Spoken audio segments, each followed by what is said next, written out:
예수님께서도 곧잘 비유의 말씀을 가지고 가르치셨습니다.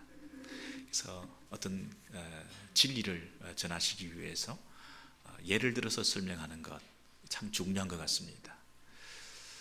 그 티칭이나 강의나 이 대화에 있어서 이 예를 들어서 예화를 사용하지 않는다는 것은 마치 창문이 없는 집과 같아 이렇게 말합니다. 그럼 창문이 없으면 그것이 집이 아니라 금방 감옥이 됩니다. 그래서 답답하고 갑갑하고 그러는데 이 창문이 뚫려 있으면 햇살이 밀려들면서 밝은 뚫린 시원한 그런 느낌을 가지지 않습니까? 그래서 마치 좋은 그 예를 들어서 설명하고 비유를 들어서 설명할 때 뻥 뚫린 듯한 진리가 그리고 아주 시원한 답답함이 아니라 그런 어떤 좋은 가르침이 될 수가 있는 것 같습니다. 그런데 너무 그 예화만 강조해서 부각이 되고 그것만 잔영에 남아있고 실제로 우리가 받아야 될 진리나 그 성경 본문이나 그런 것들은 잊어버리게 된다면 그것은 역효과가 나는 것입니다. 여러분, 레오나르도 다빈치가 최후의 만찬이라고 하는 그림을 수년에 걸쳐서 이렇게 완성을 시키고 난 다음에 가까운 전문가들과 지인들을 불러서 미리 그 그림을 보여줬다고 합니다. 그런데 그 그림을 본 순간 어떤 사람이 너무나 감동을 받았어. 이야, 정말 대단하다. 멋진 작품이야. 저 사실적인 저 그림을 좀 봐. 예수님의 손에 들려있는 저 빛나는 광채의 저 유리잔을 봐. 너무 멋있어. 그런 얘기를 했더니 이 다빈치가 붓을 들어서 그 유리잔을 그어버렸다고 그러지 않습니까? 나는 이 대칭 구조를 통해서 예수님의 얼굴이 우리의 모든 시선을 가게 뺏게 만들고자 했는데 우리의 관심과 우리의 초점이 다 예수님께만, 예수님 얼굴에만 가기를 원했는데 어떻게 그 유리잔이 너무나 광채가 나고 빛나가지고 거기에 시선을 뺏기게 됐단 말인가. 이 작품은 실패했어. 그래서 그 작품을 다시 그리기 시작했다고 하는 그런 유명한 일화가 있지 않습니까? 그럼 때로는 우리가 좋은 예를 들어서 설명한다고 하다 보니까 너무 강렬한 예가 돼가지고 그 예화는 남아있는데 본문을 잊어버린다든지 감동적인 얘기를 들었는데 성경이 기억나지 않는다든지 마음이 찡했는데 십자가는 바라보지 못하고 그 사람이 불쌍해 보인다든지 여러분 이런 재밌는 얘기, 우스운 얘기에 너무 우리가 마음이 뺏겨가지고 정말 성경의 깊은 가르침을 예수께 우리의 시선을 두지 못한다든지 이럴 때에 예화가 참 필요하지만 위험성이 있는 거다 이렇게 말할 수 있지 않겠습니까? 제가 왜 이렇게 이런 설명을 서두에 드리겠습니까? 사도 바울이 이 얘기를 하고 있기 때문입니다. 사도 바울이 로마서 6장 19절에서 이런 말씀을 하고 있습니다. 너희 육신이 연약함으로 내가 사람의 예대로 말하노니 그랬습니다. 사람의 예를 들어서 인간사에 비추어서 내가 지금 말을 하고 설명을 하고 있다는 것입니다. 의에게 종이 되고 죄의 종이 되고 이런 문제를 말이죠. 예수님을 믿는 것과 예수를 믿지 않는 것, 우리가 예수님께 속한 것과 예수님에게 속하지 않은 것, 그리스도 이전과 그리스도 이후 이런 소속과 신분에 대해서 설명을 하면서 그것을 어떤 개념으로 설명하느냐 하면 종의 개념이다. 주인과 종의 개념이다. 여러분 그 당시에 노예 제도라고 하는 것이 일반적인 관행이었는데 그 노예 제도를 차용해서 그 종됨, 이 노예입니다. 노예. 네가 예수를 믿는다는 것은 예수의 노예가 되는 것이다. 그리고 예수를 믿지 않는 것은 이전에 죄의 노예가 된 것이다. 이렇게 설명하는 것입니다. 그래서 사도 바울이 그 예를 들어서 설명하는 것은 어떤 면에서는 굉장히 어떤 면에서는 신중해야 되고 위험할 수가 있다. 왜냐하면 하나님이 우리의 주인이신데 세상의 노예 주인과 그 하나님을 잘못하면 매치를 하게 되니까 하나님의 인자와 하나님의 용서와 하나님의 끝없는 사랑과 이런 것과는 상관없이 그 인간 세상 사람 기준에서 그 주인의 어떤 모습과 매치되니까 잘못하면 하나님을 오해시킬 수가 있는 여지가 있다.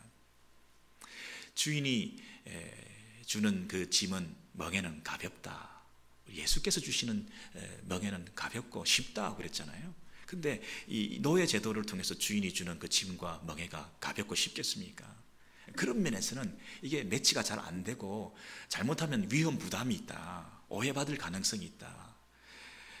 그럼에도 불구하고 너희들이 연약하기 때문에, 이해력이 부족하기 때문에, 영적 분별력이 없기 때문에, 집중력이 떨어지니까 벌써 집중력이 떨어지는 분들이 있고, 그래서 예를 들어서 이렇게 설명하면 갑자기 생기가 막 생기면서 무슨 재밌는 얘기가 들리나, 그리고 우리의 이해력이 조금 더 도움을 줄 수 있으니까, 그런 면에서 너희들의 연약함 때문에 내가 인간사의 터음을 가지고 용어를 가지고 설명할 뿐이지, 노예 제도와 주인과 종 그 예화가 예수님과 우리의 관계를 잘 설명해 주는 완벽한 설명은 아니다. 그렇지만 내가 꼭 그 제도를 통해서, 그 예화를 통해서 너에게 꼭 가르쳐줘야 될 부분이 있기 때문에 그 포인트를 위해서 내가 그 노예 제도 예화를 든 것이니까 이 부분만큼은 놓치지 말아야 된다. 그렇게 말하는 것입니다. 여러분 이해가 되십니까? 주인과 종의 그 개념을 가지고 왔으라도 예수님과 우리의 관계 속에서 꼭 알아야 될 그 진술을, 진리의 진술을 발견해야 된다. 그렇게 말하는 것입니다. 첫 번째로 그 부분은 뭐냐면요, 16절에서 20절의 내용을 보시면, 로마서 6장 16절에서 20절의 내용을 보시면, 자신을 종으로 내주어 누구에게 순종하든지 그 순종함을 받는 자의 종이 되는 줄을 알지 못하느냐. 죄의 종으로, 순종의 종으로 본래 죄의 종이더니 마음으로 순종하여 죄로부터 해방되어 의에게 종이 되었나니, 뭐 이런 설명이 쭉 나오고 있습니다. 왜 내가 예수님과 우리의 관계를 주인과 종, 노예 제도를 통해서 설명을 했느냐? 왜냐하면 이것은 굉장히 중요한 의미가 있다. 내가 왜 선생님과 학생, 부모와 자식, 정치인과 시민, 업주와 손님, 이런 관계를 가지고 설명하지 않고 왜 주인과 노예라는 이런 조금 너무 심한 듯한 이런 걸 가지고 예수님과 우리의 관계를 설명했느냐? 그 이유를 알아야 된다는 거죠. 그건 뭐냐면 순종이다라는 거예요. 순종. 우리의 마음과 생각과 뜻과 정성을 다 그분께 독점적으로 뺏기게 되는 것이 진정한 관계성에서, 그 주인과 종의 관계성을 잘 설명함을 통해서 우리가 그분께 온전히 다 마음을 뺏기는 것을 말합니다. 우리가 예수의 자녀가 예수님의 제자가 되었다, 하나님의 자녀가 되었다는 얘기는 내 마음과 생각과 뜻과 정성을 다 그분께 뺏기는 걸 말해요. 그분께만 온전히 초점을 맞추는 것을 말해요. 그것이 그분의 자녀가 되었다는, 예수의 제자가 되었다는 그 개념이다. 그래서 이 싸움이 철저하게 벌어지고 있다. 죄의 종과 의의 종, 우리의 영역 다툼이 지금 영적 싸움이 벌어지고 있는 거예요. 주인과 이 종의 개념이 아니라 그냥 뭐 학생과 선생님, 뭐 부모와 자식, 뭐 이렇게 하면 약간 그 룸이 있잖아요. 타입의 어떤 조짐이 있잖아요. 어떤 회색 지대라는 게 있잖아요. 어떤 중간 지대라는 게 있지 않습니까? 어떤 막연한 어떤 중립 지대라는 것이 넓어 보이지 않습니까? 뭐 어떤 빌미들이 많이 있지 않습니까? 익스큐즈해야 될 그런 얼마든지 핑계거리들이 있어 보이지 않습니까? 그러나 그 적당주의, 어떤 그 중립 지역을 완전히 샤프하게 나누는 완전한 두 주인밖에 없다는 거예요. 이 세상에서는 두 종류의 사람이 있다는 거죠. 죄의 종살이하는 사람이나 예수의 종이 되거나 둘 중에 하나라는 거죠. 의의 종이거나 죄의 종이거나. 그러니까 이 종이라는 개념을 가지고 설명해야 온전히 다 뺏겼다는 거예요. 온전히 다 그분께 드렸다는 거예요. 이 내주어라는 자신을 종으로 내주었다는 것은 완전히 자기는 없다는 거잖아요. 자기를 종으로 내어줬다는 것은 내가 더 이상 주인이 아니다. 내 안에는 내 생각과 고집과 주장이 전혀 없다는 거예요. 내 소속은 누구냐에 따라서 내 존재가 의미 있는 거지, 내 존재라는 것은 없다는 거죠. 내가 누구냐는 것은 내가 누구에게 소속되어 있느냐에 달려있는 거라는 그런 뜻이에요. 내가 뭘 했느냐가 중요한 게 아니라 내가 누구에게 속했느냐가 중요하다는 거죠. 그러면서 입추의 여지도 두지 않고 이 다툼이, 싸움이 벌어지고 있다는 거예요. 바늘 하나 세울 수 있는 중립지대는 없다는 거예요. 사탄과 이 영적 싸움이 서로 바늘 하나 더 세울 여지가 있는가를 두고 자기 깃발을 꼽기 위해서 지금도 싸우고 있다는 거예요. 바늘 하나 세울 수 있는 중립지대는 없다는 거예요. 지금도 내 마음과 생각과 뜻과 중심이 어디를 향했느냐예요. 매 순간 매 초 내 마음이 어디를 향했느냐예요. 그 싸움이, 치열한 영적 싸움이 지금 벌어지고 있다는 거예요. 여러분, 그래서 우리는 순종해야 되는 종이라는 겁니다. 우리의 생각과 시선을 그분께만 향하게 하는 참 주인이신 그분만을 바라보는 종이 되어야 된다는 거예요. 그런 면에서 우리가 주인과 종의 개념을 쓰고 있다는 겁니다. 우리는 노예라는 거예요. 예수의 노예. 내 생각과 주장이 없다는 거예요. 날 다 내어줬다는 거예요. 여러분, 우리가 예수를 믿는다는 얘기는 바로 이런 얘기입니다. 예수의 노예가 되었다. 중립지대는 없다. 내가 뭔가 매니저하고 내가 뭔가 무슨 여지를 가지고 있고 내가 무슨 룸을 가지고 있는 게 아니라는 거예요. 예수께서 부르시면 적극적으로 그물을 던지고 배를 버리고 처자식을 던져놓고 부름에 순종할 수밖에 없는 거라는 거죠. 우리가 순종의 종이다 이런 표현을 쓰잖아요. 참 희한한 표현이에요. 빨간 글씨를 보면 죄의 종으로 순종의 종으로 이렇게 대조를 시키고 있습니다. 아니, 죄의 종이면 한쪽은 의의 종으로 표현해야 되잖아요.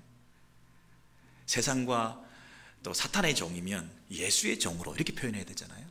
근데 어떻게 죄의 종으로 그 대립되는 한쪽이 뭡니까? 순종의 종으로 이렇게 말을 할까요?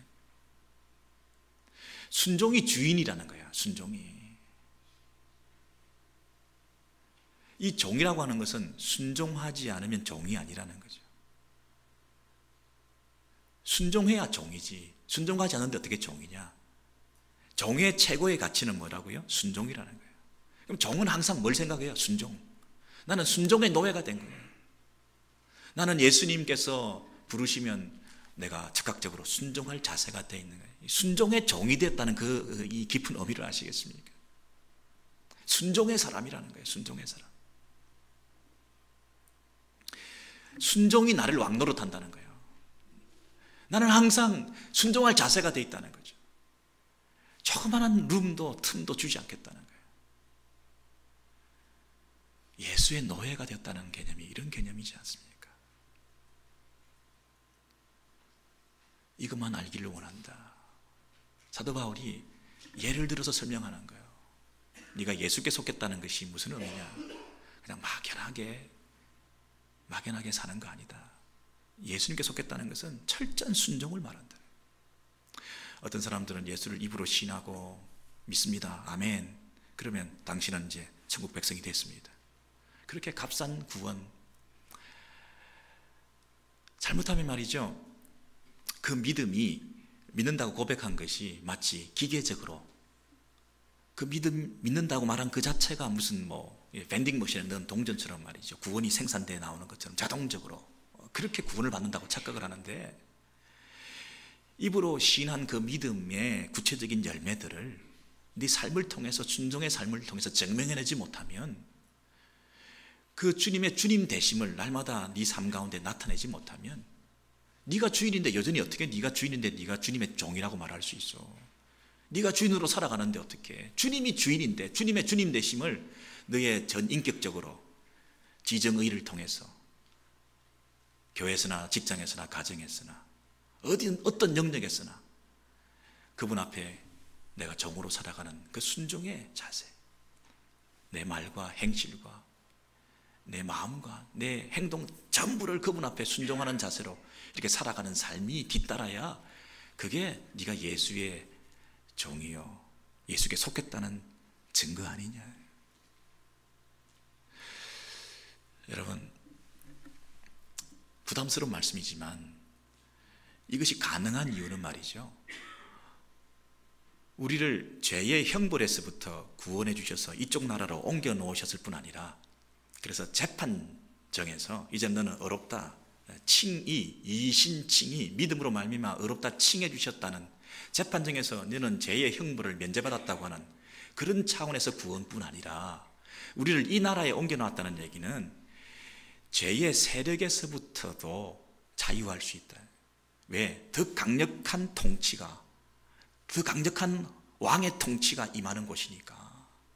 이 죄의 세력이 우리를 지배하고 다스리는 이 영역에서 우리를 옮겨 놓아서 이제는 의의 통치가, 하나님의 강력한 통치가, 성령께서 더 강력한 통치하심으로 우리를 다스려 주시고 우리를 붙들고 계시기 때문에 우리는 못하지만 그 순종할 수 있는 능력까지도 그분이 우리를 다스려 주시고 붙들어 주시고 흔들림 없이 우리를 붙들고 가실 것이기 때문에 우리는 순종할 수 있다는 거죠.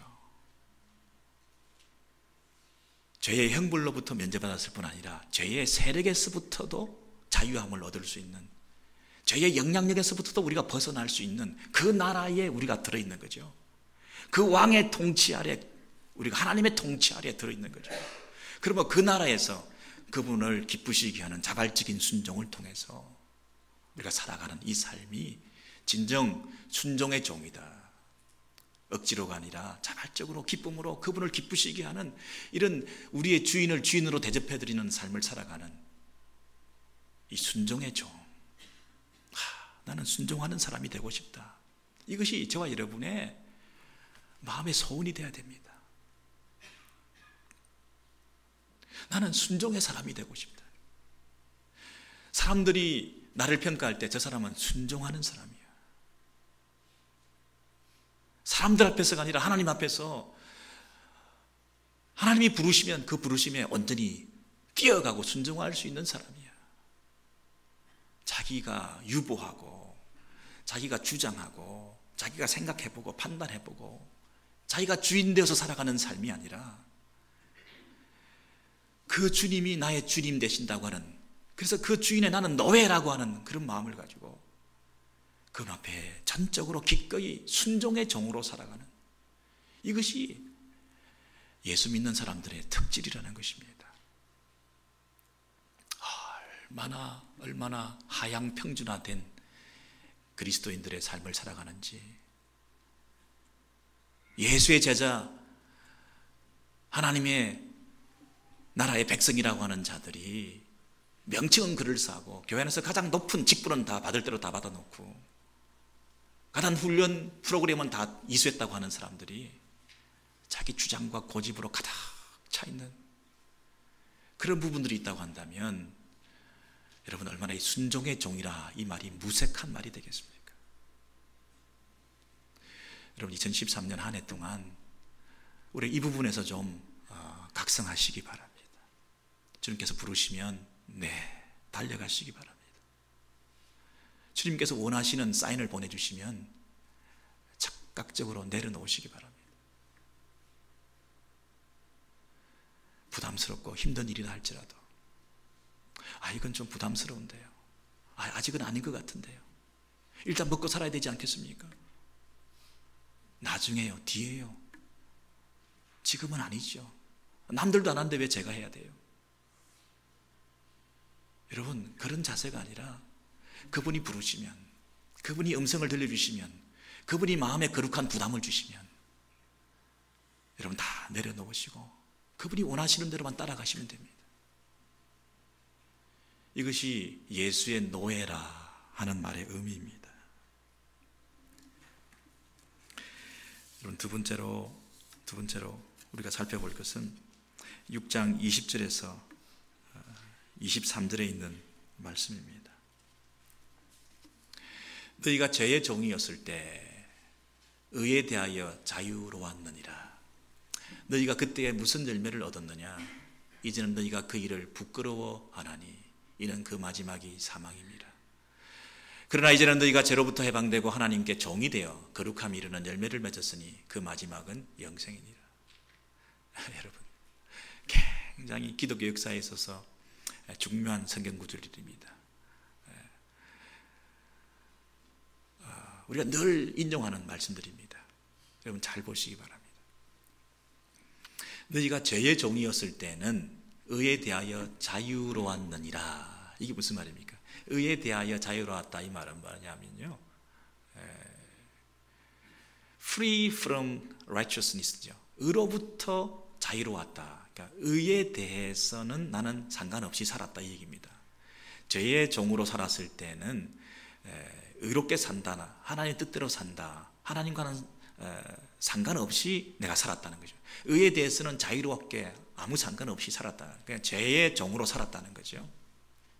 그러니까 완전히 대조적인 삶을 산 것을 말합니다. 그런데 여러분, 거기에 너희가 그때에 이렇게 말합니다. 그때에 죄의 종으로 살 때에는 무슨 열매를 얻었느냐? 이제는 너희가 그 일을 부끄러워하나니 그랬습니다. 여러분, 그때와 이제는 서로 대조되고 있습니다. 죄의 종으로 살아갈 때는 뭔가 열매를 맺기를 맺었는데, 그 열매를 맺는 삶을 살기는 살았는데 참 부끄러운 짓을 했다, 이런 얘기입니다. 근데 이제는 너희가 그 일을 부끄러워하지만 그때는 그것이 부끄러움인 줄 모르고 그 일을 했다는 것입니다. 그 말의 의미를 아시겠습니까? 그때는 무슨 열매를 얻었느냐? 여러분, 불신자로 예수 믿지 않은 상태에서 세상에서 우리가 살아갈 때 열매를 많이 맺었습니다. 열매를 많이 맺었습니다. 참 열매를 많이 맺으셨습니다. 그게 단 줄 알고 그렇게 살았습니다. 그게 부끄러운 줄 모르고 그렇게 살았습니다. 이게 세상 사는 이치라고 생각하고 살았습니다. 이게 사나이다운 거라고 생각하며 살았습니다. 한 번밖에 없는 인생, 이렇게 멋있게 살아야 된다고 생각하고 살았습니다. 많은 열매를 맺었습니다. 근데 지금 생각해 보니까 이제는 너희가 그 일을 부끄러워하나니 그랬습니다. 여러분, 그러나와 그 이전과 이때, 그때와 이제는 이 분명한 대조가 있으셔야 여러분이 그리스도인 된 하나의 징표가 될 것입니다. 그때 마셨던 술 맛이나 지금 마시는 술 맛이 똑같아. 그때 즐기던 재미나 지금 그 일을 하면 똑같은 재미가 있다. 이 얘기는 여러분이 아직도 그쪽에 있는 사람들입니다. 술 맛이 변해야 됩니다. 그 재미가 별로 없으셔야 됩니다. 아니, 술 한 번도 안 드셔본 사람처럼 이렇게 저를 이상한 사람처럼 보시면서 그 재미가 없어지셔야 됩니다. 그 맛이 달라지셔야 됩니다. 여러분, 자꾸 세상은요, 자기 만족감을 얻기 위해서 별것 다 해봅니다. 별것 다 해봅니다. 술의 종류를 바꾸고 봅니다. 그죠? 술의 종류를 바꾸고, 그게 또 시원찮으면 술을 섞어봅니다. 막 블렌딩하고 섞어보고. 여러분, 우리가 약간 동물적인, 다소 동물적인 이런 모습으로 살아야 그것이 즐거워 보입니다. 내가 약간 인간처럼 살아가지고는 별로 그 만족이 없습니다. 쾌락이 없습니다. 즐거움이 없습니다. 내가 좀 낮춰서 동물처럼 이렇게 살면 막 그 속에 막 즐거움이 있습니다. 막 만족이 있습니다. 그걸 사는 것처럼 보입니다. 그렇게 세상 속에서 내가 죄의 종살이 하면서 내가 막 살아갑니다. 갑자기 불이 들어오잖아요. 막 이렇게. 그리고 세상에서는 이런 방법도 취해보고, 불도 밝혀보기도 하고, 뭐 예배만 해도 그렇습니다. 전통적인 예배, 컨템포러리 예배, 뭐 이러면서 그걸 또 블렌딩합니다. 섞어가지고. 이렇게 바꿔보고 저렇게 바꿔보고, 그게 우리에게 만족이 있을까, 기쁠까? 유행이라고 하는 것은 여러분 원이라고 하는 거예요. 원. 옛날에 유행했던 게 또 그래 돌아오지 않습니까? 이 사람들이요, 만족을 추구하기 위해서 이렇게 해보고 저렇게 종류도 바꿔보고 제 종류도 바꿔보고 동물처럼 살아보기도 하고 이렇게 살아보기도 하고 막 저급하게 살아보기도 하고 섞어보기도 하고 예? 그렇게 막 살아가더라도 그것이 여러분 만족을 얻을 수 없는 것이라는 것이. 우리가 죄의 종이 되었을 때는 하나님과는 상관없이 그렇게 별짓을 다 하면서도 살아보려고, 그렇게 즐거워 보려고, 만족을 얻어보려고 그렇게 살았는데, 지금 지나고 보니까 참 부끄러운 짓을 했다는 거예요. 인생도 부끄럽게 살았고, 부부 생활도 부끄럽게 했고, 직장 생활도, 사업도 부끄럽게 했고, 목회도 부끄럽게 했고, 뭔가 깨닫고 보니까 과거에 그렇게 살았던 것이 참 부끄럽다는 거예요. 얼굴이 붉어진다 이런 뜻입니다. 자기 중심으로 뭘 해보려고 하고 말이죠. 자기가 뭔가 이루어 보려고 하고 말이죠. 그래서 무슨 열매를 많이 맺었는데 말이죠. 그 열매가 마지막은 뭐라고요? 그 마지막이 사망이라 그랬습니다. 여러분, 이 사망이라는 말은 하나님과 분리된다, 육체적인 죽음을 말할 것도 없고 하나님과 분리된다는 것 아닙니까? 우리가 죄의 종으로 살았을 때는 하나님과 상관없이, 하나님의 의하고는 상관없이 자유롭게 막 살았는데, 그래서 많은 열매를 누리고 많은 성공을 거두고 많은 사람의 칭찬을 받고 사람들로부터 윤리적이다, 도덕적이다, 성공했다, 승리했다, 그렇게 칭찬과 박수를 받으면서 살았는데 하나님과 상관없는 사망이다는 거예요. 마지막은. 세상에는 두 종류가 있다 그랬죠. 사람이 아무리 성공적으로 살아도, 아무리 아름답게 인생을 장식하고 자기를 꾸며도, 그리고 세상에서 가장 윤리적으로 도덕적으로 살아도 그 사람은 뭐죠? 마지막에 하나님과 상관이 없다는 거예요.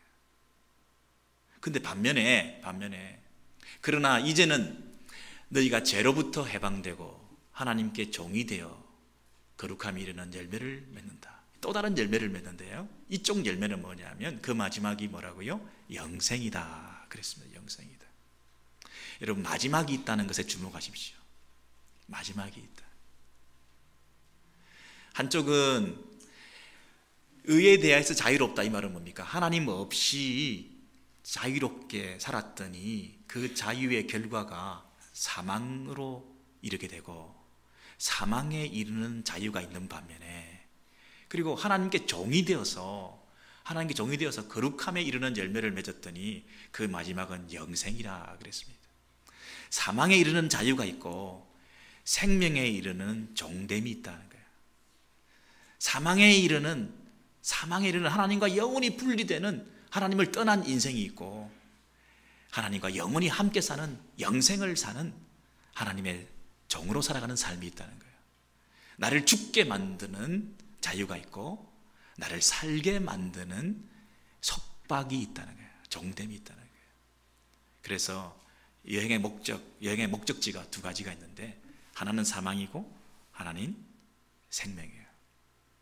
근데 지금은 내가 내 자유를 구가하면서 하나님 없이 살아가는 이 삶을 살 건가? 그래서 저 영원한 멸망에 들어갈 것인가?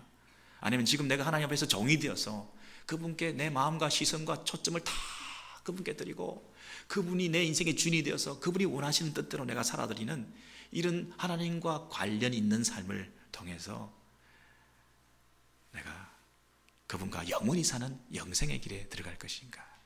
목적지가 두 군데인데 선택해라는 것입니다. 이것이 노예 제도라는 제도를 통해서 우리에게 가르쳐주는 진리예요.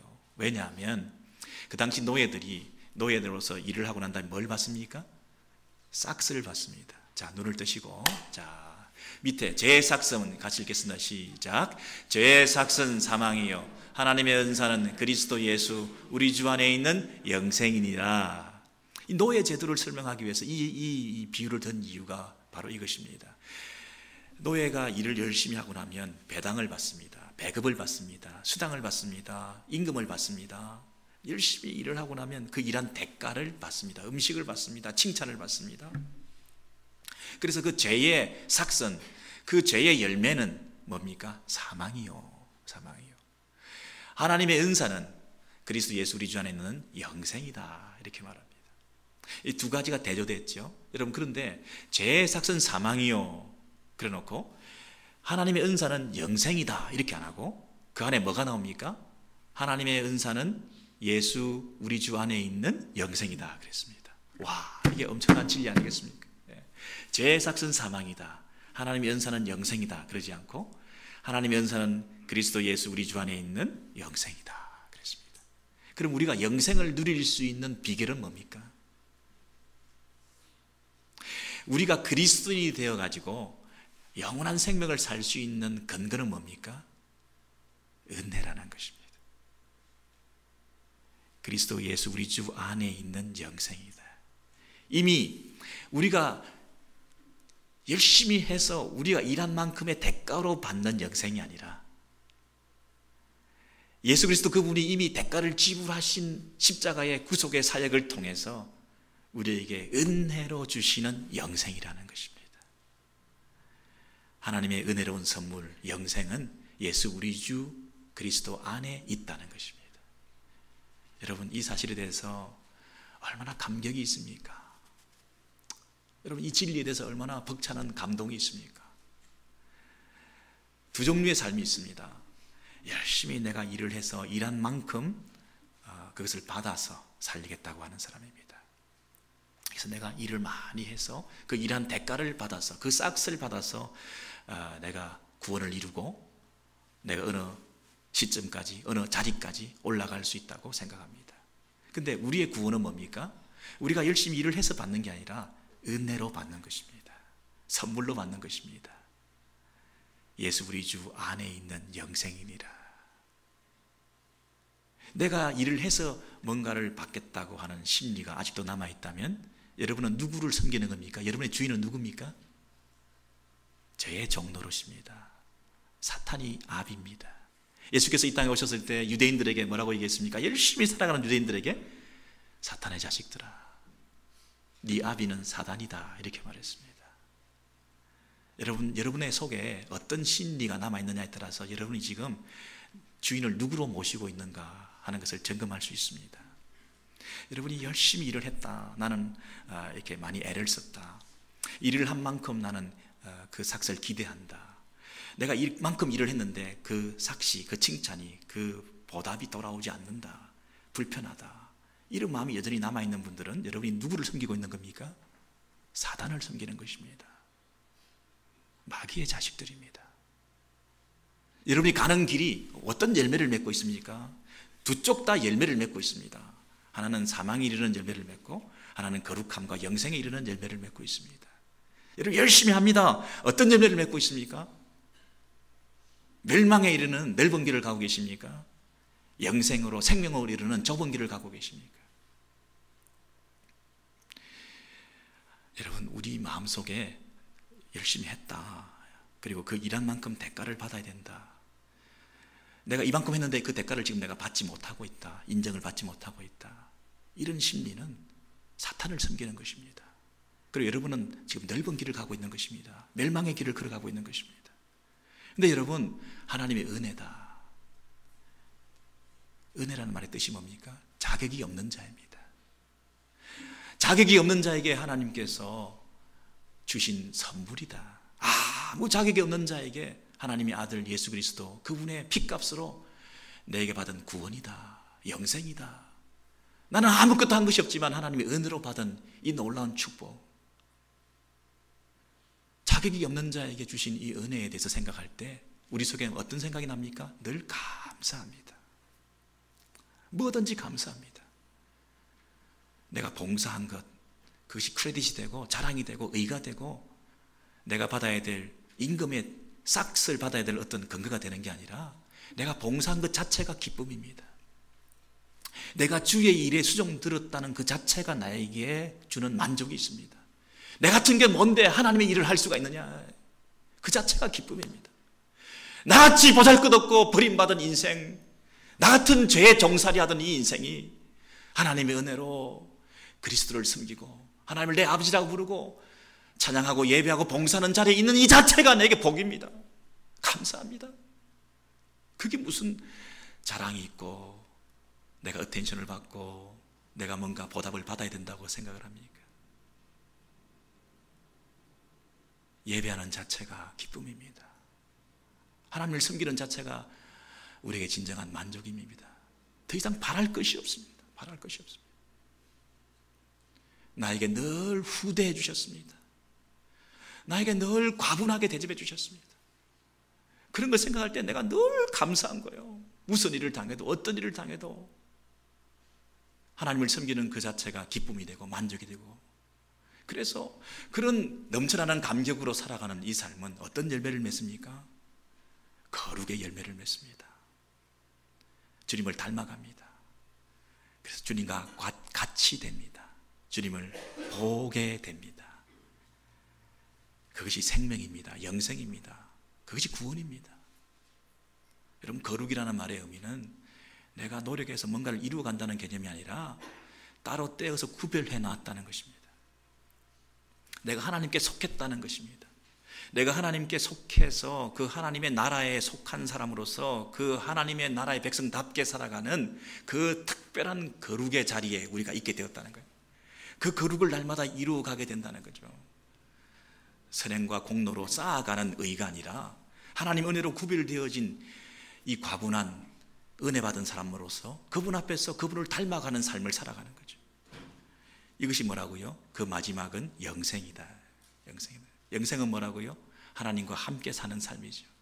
영원히 하나님과 함께 살아가는, 하나님을 보고 하나님과 같이 되어서 하나님의 자녀로 살아가는 그 삶을 살래? 아니면 이쪽 마지막, 겉으로 볼 때는 잘 모르겠는데 그 하나님과 분리되는 사망, 둘째 사망, 죽음, 그 멸망의 길로 걸어갈래? 이 두 가지 중에서 선택해라.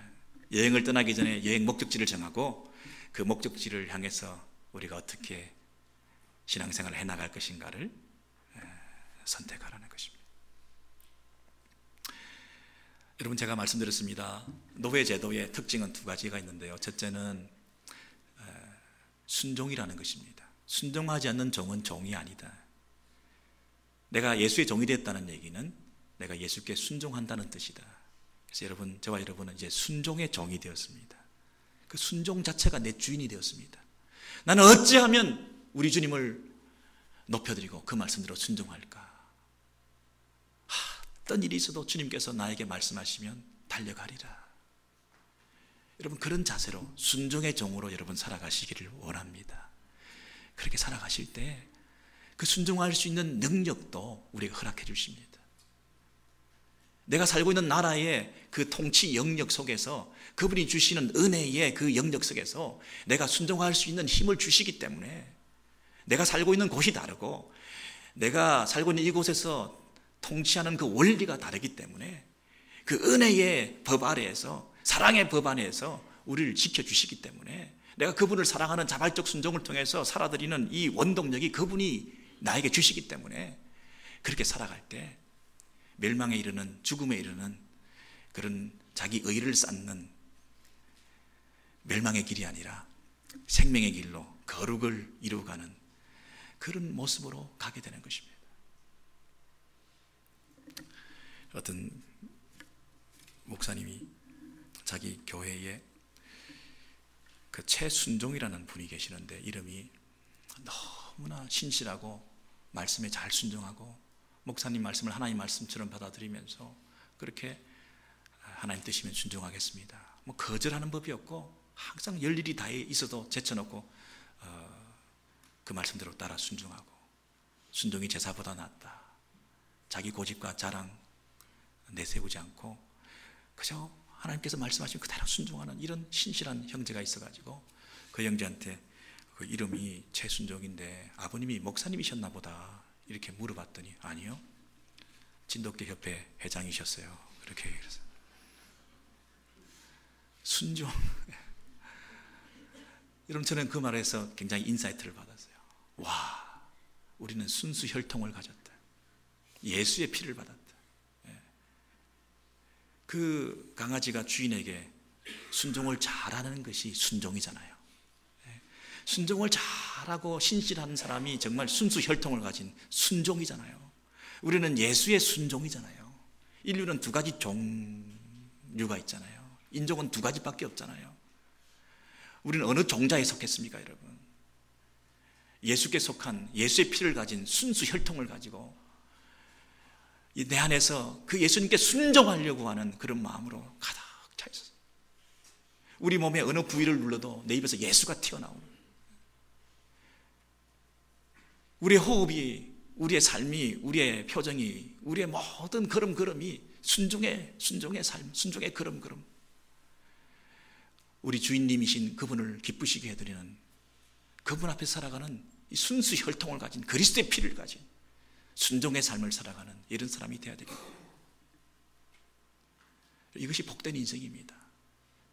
이것이 좁은 길입니다, 여러분. 그러나 이것이 생명의 길인 줄 믿으시기 바랍니다. 기도하겠습니다.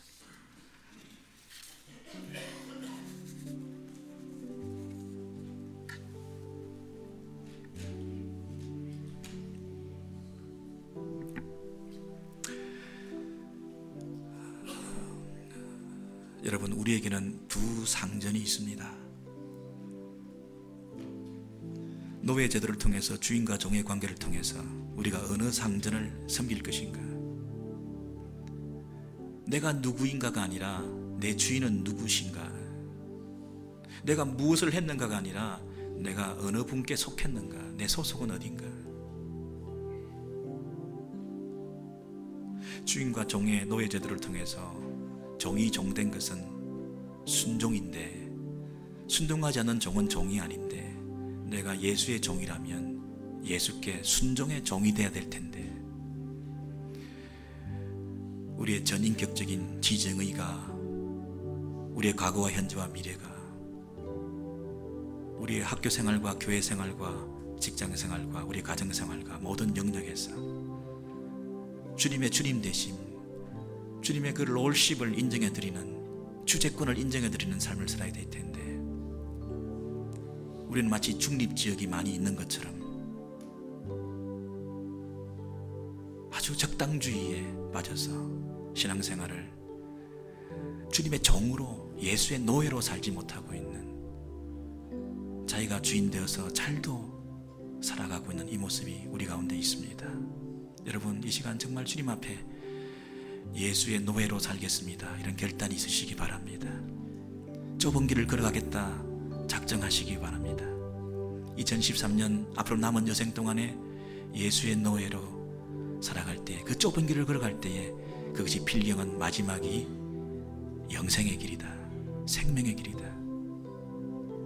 넓은 길을 걸어가고 자기 마음대로 자유를 구가하고 하나님 없이 살아갈 때에 멋있어 보이고 즐기는 것처럼 보이고 세상에서 성공한 것 같고 윤리도덕적으로 흠이 없는 것처럼 보이지만 하나님과 상관없는 멸망의 길일 수밖에 없다는 그 엄연한 경고의 말씀, 우리가 이 시간도 마음에 새기면서 우리의 남은 날들을 어떻게 살 것인지, 어디에 소속돼서 살 것인지, 누구의 종으로 살 것인지, 누구를 주인으로 모시고 살 것인지 날마다 선택하고 결정하고 판단하는 아름다운 출발이 우리 가운데 있기를 원합니다. 오 하나님 아버지, 이 시간 우리가 마음의 결단을 드립니다. 순종의 종으로 살겠습니다. 예수의 종으로 살겠습니다. 우리의 인생의 여정, 목적지를 분명히 정하고 그 목적지를 향해서 달려가는 인생의 경주자들이 되기를 원합니다. 거룩의 열매를 맺으며 마지막에 영생을 얻어 누리는, 하나님 은사는 그리스도 우리 주 안에 있는 영생이니라 은혜로 받는 이 영생의 선물을 오늘도 내일도 누리고 영원히 누리는 우리 모두가 되게 해 주옵소서. 우리 주 예수 그리스도 이름으로 기도하옵나이다. 아멘.